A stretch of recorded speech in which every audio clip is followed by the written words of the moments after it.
Trying to whip that in.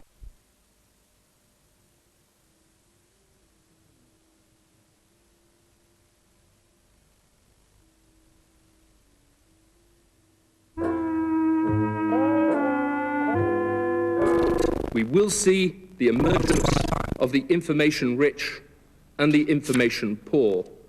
We risk creating a knowledge underclass. It seems the two biggest broadcasters in Britain have very different views about what the future of television should look like. Nick Hyam, BBC News, Birmingham. And the main news tonight, the search for peace in Northern Ireland has entered its last crucial days. But the talks' chairman is still waiting for the breakthrough that will let him draft the outline of a deal. That's the 9 o'clock news. Good night.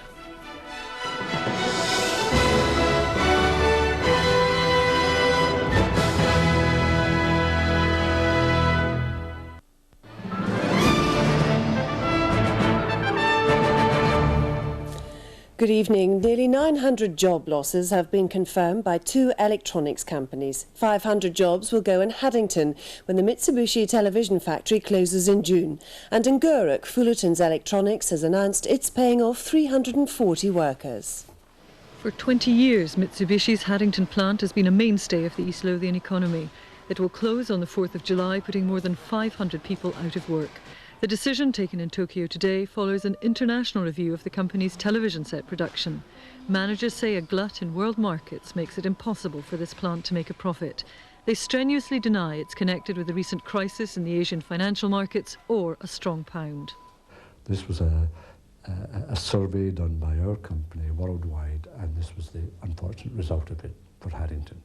A special assistance package is being negotiated with workers, but many say despite the recent speculation about the plant's closure, today's confirmation has been a bitter blow. Massive impact because there's no job prospects in the area, and any job we're going to have to travel anywhere. And my wife is expecting a second child, so we don't know what's going to happen after that. In another severe blow for Scotland's electronics industry, Fullerton's Electric have confirmed 340 of its 1,300-strong workforce at its Gurrock plant are to be made redundant. Isabel Fraser, reporting Scotland. The government scheme to tackle youth unemployment was launched nationwide today following a pilot period in Tayside. Scottish Office ministers say that new deal, under which employers are offered £60 a week to take on a jobless person, is a key strategy. But opposition parties say the government is misleading youngsters over what the scheme has to offer. Peace protesters at the Faslane camp and the Clyde have won a legal battle against eviction. After a two-day hearing at Dumbarton Sheriff Court, Sheriff Simon Fraser ruled that the eviction order was incompetent. Peace campaigners were jubilant as they emerged triumphant from the court. But as the champagne flowed, they said the actions of Argyll and Bute Council were obscene, and they're calling for a public inquiry to find out how the case got this far. Fearing the worst, campers had begun to assemble defences, using techniques from other environmental battle zones. But they were saved by a legal technicality. In a late plea, their defence said that the eviction order was invalid because it referred to the protesters as an unincorporated body of persons. Sheriff Simon Fraser said that the issue of whether the Faslane peace campers were carrying out a business went to the heart of the matter. When he ruled that they weren't and dismissed the case, there were loud cheers in the courtroom. The council said an appeal is a distinct possibility. Former Glasgow Council leader Robert Gould has been fully reinstated to the Labour Party. Mr Gould says he's been told that the party is to take no further action against him. He says it's unlikely that he'll now take action against Labour. That's it. Good night.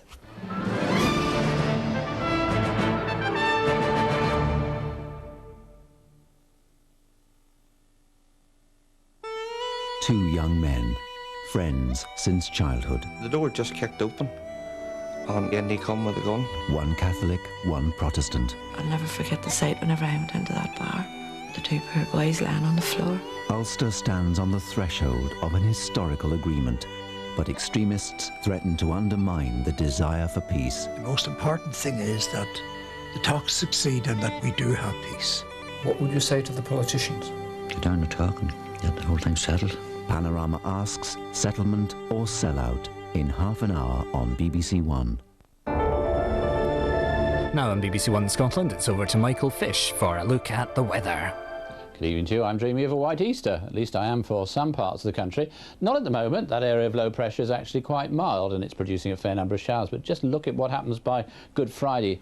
Bitterly cold northeasterly winds across the whole country. So we've got fairly mild winds at the moment, swirling around that area of low pressure. The orange low goes, into come the greens, getting cooler and cooler, and eventually these strong winds turn blue on us, and that's an indication that it's going to be pretty cold by the end of the week. And indeed from Wednesday onwards, over the hills in the north especially, watch out for some snow.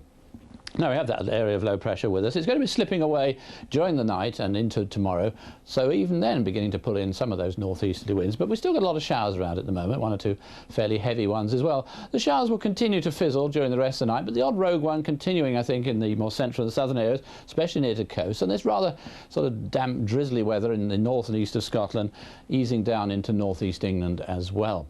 Lowest temperatures about 4 or 5 degrees. Some mist and fog patches incidentally forming before the end of the night, and it's going to start off that way across the south, but really for much of Ireland and central and southern parts of England and Wales, the mist and fog clearing and then the cloud bubbling up and some showers breaking out, but not as heavy as they have been recently, nor as widespread, come to that, but just the odd heavy one here and there. For the north and east there, grey, misty and damp, and that damp weather coming down into Lincolnshire, parts of East Anglia and the northeast Midlands before the day's out. And as that northeast wind picks up, it's going to feel quite chilly along that coast. Best temperature there about 8 degrees or so. Around about normal, the temperatures further inland up to 11 degrees. Now come Wednesday we begin to see the start of a change. A lot of cloud around on Wednesday, some outbreaks of rain too, but by that time it'll be turning wintry in the north, especially over the Scottish hills there, with some fairly heavy snow coming along. And then very gradually come Thursday and into Friday, that colder weather feeds further and further south, so we get some sleet or snow even over the hills in the south by Friday, and by that time a raw northeast wind. When you scratch below the surface of relationships, all you find is worms. And to the third and fourth generation, Matilda's poison's in us all. And the occasional corpse. It's a Scold's Bridle. When you take it off, you will find that there's a sharp metal bit that presses. What's done cannot be undone. Miranda Richardson with Bob Peck. You are the prime suspect. And Douglas Hodge. Uncompromising new drama in The Scold's Bridle starts Good Friday at 9:35 on BBC One.